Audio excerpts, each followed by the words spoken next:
Hey, Mushka, Hey Nathan. are you saying we're going to be unhinged on this podcast?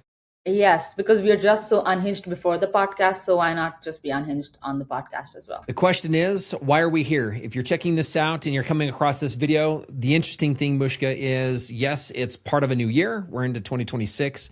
But more importantly, right, as we've talked about this, we're going to be talking about The one word word. of the year. Yeah. What are your Yeah, thoughts on that?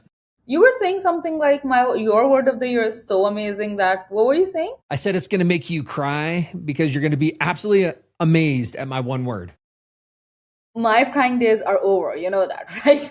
Yeah, and your crying days are over, and all I can say is it's about time. So I'm glad that's about here. So You were way meaner off camera. On camera, you're such a nice person. I was just being honest. I was just being honest. It's just You have this on camera nice personal personality. He said to me, I was wondering when that was gonna happen, and I was like, that's so mean. well, then I just said you opened the door, right? So you opened the door on that, and hey, I just felt like I had to take it. So And you took it. You did not even try to be like nicer about it. You just took it. well, that was it wasn't necessarily mean. It was just the truth, and sometimes we can say the truth hurts. So casually mean in the name of being honest. No, or just sometimes the truth hurts, Mushka. That's all. Anyhow, let's Well, talk coming back really quick, by the way, Mushka, she actually doesn't cry. She's not a about crier. So she's a very tight-in person to her family and the things that are going on around her. And I am learning from her experiences because what we came to discuss long back when we started working is I used to say, oh, I'm not very emotional. And you use the words that I'm not what? No. I said you are emotional. You're just not emotionally expressive. There's a difference. Yes, there you go. So I do have passion. Yeah. It's just that I'm less expressive on some of the emotional sides of those things. So I think that's a very well put. By the way, I use that all the time. And in fact, I did that as part of some interviews I did on behalf of one of our clients the other day. And I said, hey, I've been told, and the word I like to use is I'm just not as emotionally expressive as many others. So I come across intense, is what I said. Intense is also an emotion, by the way. It Just in is. case you were wondering. There you go. Well, Mushka, what can we expect? What can people expect from this conversation that we're going to have? I guess it's about giving a direction to the year. What is going to be a recurring theme for you in your personal and professional life throughout this year? What are we going to focus on? And when everything falls crumbling down, what is that one word that you're going to hold on to? I guess And that's let's talk about what happened last year. What was your word last year? plunge.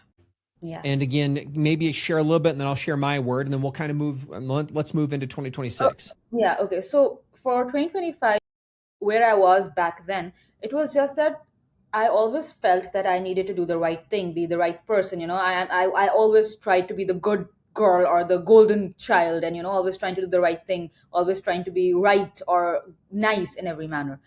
And because of that, there are so many opportunities that you miss because you're like, oh, let's not, or and so on and so forth.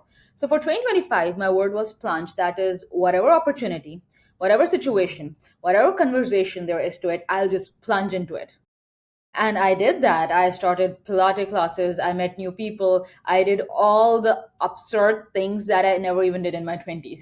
And I'm so happy and I'm so glad I did that. I learned, I grew, I became a better person, and I became more self aware. So, yeah, all in all, it was a good decision.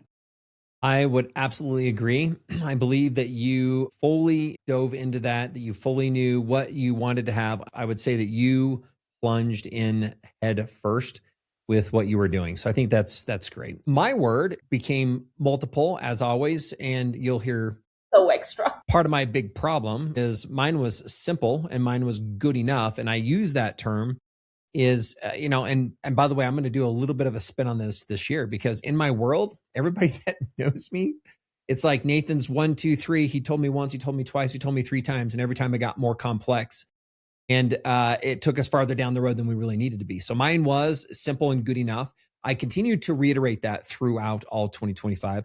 In my mind, I felt like I've tried to do that. I would tell you, Mushka, I don't feel like I was able to follow my word as strongly as you did when you've talked about plunging in. And in fact, and here's the reason why is mine this year is a subset or a redo in a completely different way because I've learned that even simple or good enough for me, unfortunately, isn't simple enough or good enough. So there you go. That's what I'm saying. That's why I'm like, I don't think I really succeeded, because your exact response tells me that there is a lot more needed. And I'm a person, I'm a big learner. I have a couple statements that I always use is, you're a student of your future self and you have to become a lover of learning. And I'm on this journey, Mushka, and I feel like I am so far away from where I need to be with simple and good enough. And so that's why you'll hear my next challenge, which is my word this year, when we get into that. Now, again, those people that are watching, we would encourage and challenge you to think about something as a single word that you can use that has a meaning that you can come back to. Mushka, think about this. You can come back to it once in the year. You can come back to it once in the quarter, once in a month, once in a week, ideally, once in a day. And if not, maybe even more, once in an hour, depending on the impact you're looking to have that word make for you in your life. Okay. And I say that because you and I, when we'd start a project, I would bring that up and think, okay, what is simple and good enough, right? And so your word of plunge, I'm not sure how often you thought about that, but where did that fit in your life in 2025? So anytime I needed to make a decision and I was scared, I was like, I'm just going to plunge into it. It's okay. We'll see whatever happens. What's the worst that could happen? And 2025 was kind of, unanimously not a good year for a lot of people. Like everyone had something wrong going on in their life. So I was like, it's okay. I'm just going to plunge, because 10 years down the road, I'll have a good story to tell my grandkids, not grandkids. So I'll have a good story to tell my kids. But if I don't plunge, I would never experience, learn, and grow. So I just did all sorts of crazy stuff. I love it. I think you've done a really good job at that. And it's been fun watching you plunge into things. I do feel like, as always, it's not quite always as we maybe want it to be. And that doesn't mean that it's always easy, right? And so sometimes those are some of the best learning opportunities that we can receive, is by moving forward with those and recognizing. Mine, I would say, is the same. I felt like I would use my words frequently. Coming back, I was thinking about your response to me not necessarily making things simple, and good enough is often not good enough. And I'm trying to, I would state those words frequently, but I'm not sure if I truly understood what was behind those. And that's why you're going to hear a little bit more about my word today, which is my word for this year. And the question that I have, Mushka, is it you? Would you like to go first, or would you like me to go first? Before we give our words of the year, I would want anybody who's watching to comment their word of the year or their sentence. If they're not on a particular word, maybe they're onto a particular sentence. Give us your word of the year or your sentence of the year in the comments down below. And if you're seeing it on Instagram or any other social media platform, share it on your stories, tag us, and give us your word. And maybe we can have a reaction video. You never know. Now, here's another fun thing really quick, Mushka. Where have I been looking this entire time? And the camera. This camera or this other? No, that's not my word. I'm just quickly looking because I've been looking at the wrong audience this entire time. I've been looking over like you're in my room over here. So, hey, but you're not. I thought your word was like lens or something. Nope. So going back really quick, you asked the audience to go ahead and list in their word. Is that what you're stating, right? Yes. And give us your word. If you had one last year, hey, put your word in the comments. If you have one this year, what is that going to be? And then let me ask this question, Mushka. Before we share our words, what do you feel, or how important is it, and like from the cadence perspective, or to remind yourself of this word? How can we make this word more impactful in somebody's life if they decide to choose a word? Share that with me. I guess it's there was this thing that I read recently. It said that faith and fear, they're both beliefs. So it's on you, where do you choose to act from? Do you choose to act from faith, or do you choose to act from fear, right? And I was just thinking about it, and it made so much sense to me. So for me, my word was plunge. Anytime there was a decision and I was scared, so many times. I took many bold steps last year, things I never thought I'd do. Anytime I was about to do it and I was like, no, I'm scared, I was like, I'm just going to plunge. So reminding myself what I'm looking for to be this year, who I am as a person, and where do I want to go, it was very important to think about it again and again and reiterate it and internalize it. I used to internalize this word as well. This year we are going to plunge. This year we are going to plunge. This year we are going to plunge. And that's what we did. So it is very important to internalize it. A certain someone I know did not exactly internalize it. And because of that particular reason, they weren't able to do a good job. A certain someone whose favorite color is blue. No, my favorite color is blue. A certain someone who's always wearing this color. Yeah. They weren't able to do a good enough job. There you go. That's one of my problems right there. But coming back, Mushka, to your point, it's incredibly impactful if you choose and allow it to be so, right? We can decide to grab a hold of this and understand what this word might mean to us. You can decide what that looks like in action. You can decide in what that means on where you can go with this word. So to me, it sounds simple. Hey, it's a word, but I do believe you can put your own meaning behind that on what it means for you, which is what you're going to hear from me today regarding my word with where I'm going to go. Okay, so with this, Mushka, who's going to go first, you or me? No, you have a big word. You have like a big reveal of the word, so I'll go first. Okay, go right ahead. Okay, but first you have to guess my word. Just one guess. Boy, No. I was going to say this is an unhinged special because you're special. It's so amazing. It's so fake. Sorry. Yeah, that's not the word. It's the first thing that came to my mind is Mushka. That's special. Yeah. Mushka's word. It could even be a country, just saying. No, it's not. I'm learning Turkish. That's not it. Okay. Now the entire word. word was I'm learning Turkish. I don't know the word, but let me just tell you one thing that comes to mind when I just think about you, Mushka, is a lot of the times I believe that we don't understand the true power we have and the influence on people around us. And then often we do, like, oh, hey, I think I can help change and make decisions. And I would also say there might be this component where we often as individuals lack confidence in ourselves. And I don't know, but I'm going to just say power. No. That's not going to be it, but I'm just going to throw that out there. My word of the year is actually joy. Joy. Nice.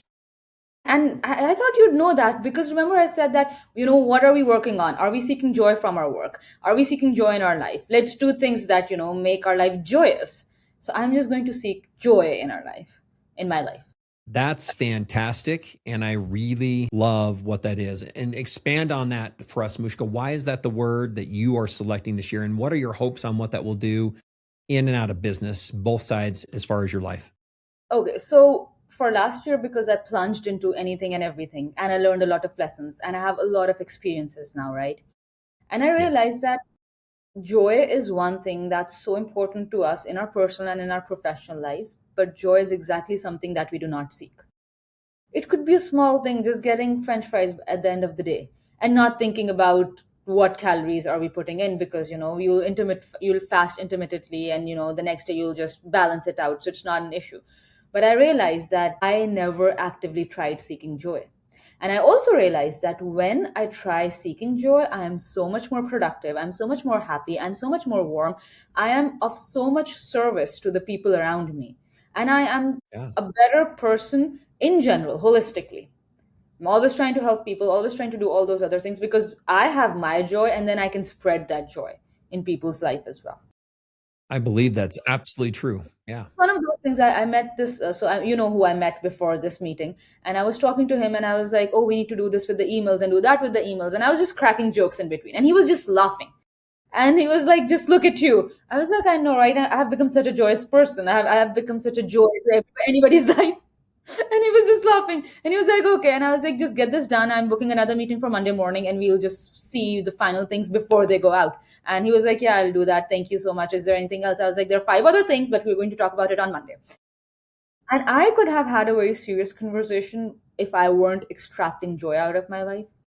And I just thought that, everything is so much better when you actively seek joy from the smallest possible things that you can seek joy.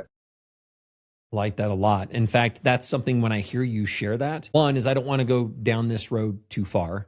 But in this world, at the end of the day, if you think about this, happiness can come and go. I believe that there's a difference between happiness and joy. And I think what I would like to say is that joy is lasting. And I love the thought. And in fact, you bringing that up makes me think, how can I be better in that same position to bring joy, which I think is going to be a good one. So I think I have 2 words this year. And to be honest, and you're becoming extra. I also started rethinking the people in my life. Are they bringing joy in my life? The other day I called my mom. She was talking about something and I was like, Mom, you're not bringing joy in my life in this point in time. We need to end this conversation. Did she tear up because of that? She did not. She was like, is that the reason why I gave you birth? And is that the reason why I raised you? You're asking. Is that how I raised you to treat me? And I was like, see, now you're bringing joy back in my life when you're There you saying go. all these things. So yeah, it's also very important to cleanse your tablet, iPod, like tablet, iPhone, and your life to remove anything and anyone who does not bring joy in your life. I love that. I think that's wonderful. I believe that will be incredibly impactful. And to your point, whether it's individually with you and your friends, and I love the other comment too, is you talked about an experience that you had just most recently, right? Regarding the individual that you were on the phone with and being able to help expand the way they felt, right? In essence, with part of their joy. And Yes. I'm gonna fix the camera there as it continues to creep down. But I think that's amazing, Mushka. I think that's wonderful. That's a really, really, that's a good word. It's a powerful word. Powerful word. Powerful. It's very interesting, and we'll talk about it more, but I'm curious about your word. Okay. And I'm a cheater by nature. Not really, but I'm gonna cheat this one. The word is own, but that's not the word. Owner. The word is an acronym for only what's next. So to me, I'm going to own it, meaning only what's next for me. So there's a psychology that goes behind this, Mushka. And you know me, you laughed at the fact that even when I was trying to keep things simple and good enough, it was still not basic enough. Does that make sense? It still wasn't the simplification of what was next, because even if it was simple, simple in my mind might have still be these next five things. And that's still overwhelming for a lot of people. And it was still overwhelming for me. And the thought that I need is I need another level below this. And to me, it was simply like, what's next? But then it's not just what's next. It's only what's next. And I believe that if you think about this, the world of what we live in usually runs on this. And unfortunately, this only what's next is both a problem and a barrier for a lot of people, and it frees others as well. And let me just explain this and where this comes from. Let me give you the two angles. And so if it's only what's next in this world, sometimes most people, if you are about yourself, you tend to think only for you what's next because you're in the world of me, me, me, me, me, if you think about that. And so sometimes that's one of the biggest barriers that people have because they're not thinking down the road a little bit farther because that only what's next is the limiting. So to me, you could say, hey, only what's next is causing a problem because we can look at both the cons and the pros of this. However, let me flip that for you. For me specifically, and you know, when I see something, I don't usually see only what's next. It's the grand vision of what's possible. And that's overwhelming. It's too much. It's everything. It's like, hey, we're going to need these key five things and we'll need these things on the side. And once we do this, this, this, and this, boom, we're going to have 3 to 10 times our growth, right? Or 3 to 10 times our success. And that's too much. And what I'm finding is that those people that are around me, including myself, need to come back and take that from what is the annual goal to the quarterly goal, to the monthly goal, to the weekly goal, to the daily goal, to the hourly goal. And if you think about this, what's next in our lives will, I think for our team and the businesses we work with, allow people to not feel overwhelmed because in this world, there's so many things that we can be doing. There's so many things that not only can we should be. You think about this, if we're in the world of marketing and we're in this world of growth and growing a business and growing ourselves, that list very, very quickly makes us feel insignificant. It makes us feel less confident. It makes us feel incapable almost because we go down the road past the simple concept of only what's next. So my goal will be, as we plan and as we build, at the end of the day, what I will walk away with is simply the next thing. So only what's next, and I will own it. In essence, I will only do what's next with it on what we're working towards. So that is the word that I have. And I'll try to extract joy out of only what's next. And there you go. And so I feel like that's great. In fact, Mushka, I'm planning on doing a little bit of a longer form video on this Own It. Just so you know, there's a lot of studies that back all this up. In a lot of the processes in the world of development, in the world of personal psychology, in the world of X, there's a lot that comes and there's a lot of studies that show we are significantly more productive when we can simplify and narrow down those scopes of the things that we work on. And so coming back to that again is only what's next is what I will plan to walk away with. Even if we have 5 things, the question will be is great. This next step, what does that look like and how might we do that? And again, that biggest one is for me, those around that might know me. Again, and I love Mushka, the laugh that you had And you were like, yeah, that didn't go so well. And Nathan is all over the board. So to me, I feel like that will help everybody around me. So again, own it. In essence, not to the true term, but that is only what's next. Own. OWN is my word. That, and I'm just thinking so many possibilities about it. I'm thinking how this is so on point because you're such a visionary that you're thinking about 10 years down the road, and how it's so much easier. And even like when people, maybe this is a bit irrelevant, but I'll still say it. Even when people are going through mental health issues, therapists tell them only to think about today, only to think about the next 5 hours, only to think about the next thing they need to get done. Don't think about life in general as a colossum of things that are going on. Just think about the next thing that you need to do, and it will be less overwhelming, and it will be way more productive, efficient, and effective. Yep. So yeah, So I'm that's proud it. of it. So That's a good word. I think we'll put those two together, like you said, whether it's personally or whether it's with a business, a process, a strategy. And I'll just use an example again. I have had more than I can count owners talk and tell me when I talk about, hey, what's the vision and where can we go with the business? A lot of them are very afraid to decide to commit to something significant. And what I mean by that is not what do you think is possible. Most business owners think, hey, we can get another 10, another 15%. Hey, 25, 30% this year. I'm like, why aren't we tripling? And again, a lot of people are like, well, because their mind goes everywhere outside of that. And usually it's the overwhelm. Oh, it's going to mean more time. It's more people. It costs more. And by the way, so what we found is that's actually not the case. At the end, all it means is it gives us a chance to refocus. And so if you think about owning it, one, only what's next, what we can do is if we are going to use this as a 3X example, we can narrow it down to what is the most impactful single next step that would most likely lead us to that directory of the path. And this comes from, I've heard a couple of different mentors out there share this in a room of how many different ways are there to improve yourself. Mushka, think about this by 5% or 10%. And at the end of the day, there's too many. And this is the same thing with the business, right? How many different ways can you add 5% to a business? And so that same diversion of so many things is one of the things that causes chaos. And so if there's only one, think about only one or what's next. That is the most impactful. And that's the thought that I have is I feel like if I can ask the question of what's next on the single most impactful action, then I feel that I will be able to be more productive. Our teams will be more productive. Our clients will be more productive.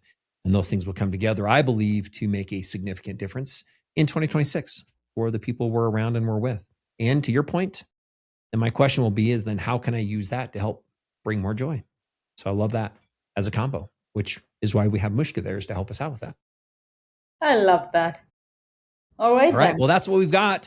That was not quite as unhinged as maybe you thought it would be, but there you go. It's because it was you, Nathan. I was pretty unhinged. Me, you're just like, that's Nathan. There you go. Yeah, that's Nathan. Killing the unhinged vibe, always being so professional. All right, guys, please comment down. Let us know what is your word of the year or your sentence of the year. And yeah, we'll talk to you later. Yeah, I'd like to say this, Mushka, as well. I'm curious to know the impact they feel that it will make for them when they select their word. So what is your word and what do you believe this is going to do for you?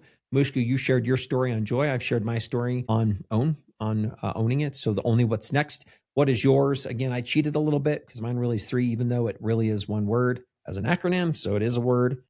Yes, legit. Because I'm like that. Okay. So curious to hear yours. Mushka, she's like, all right, whatever. All right. We'll agree. All right, everybody. Wonderful. Thanks. Look forward to hearing and getting your comments. Find out more. If you want to join a little bit more about what we've got going on, come back as we continue to add more insights. We'd love to help answer questions for you. And as part of our business, our last thing I'll just share is our key goal is to help businesses define and decode, Mushka, their DNA, which Yes. oftentimes are like, what does that mean? In simple, we find that there are a couple key things that businesses do that often aren't communicated and brought together for their ideal clients in a way that helps their business get stacks of clients lined up. And our goal is to help you decode those things. And we've got some things. Look at our website, find out more, comment, like, and subscribe, and we'll come back again with more. Thanks, everybody. Thank you. Bye. Bye.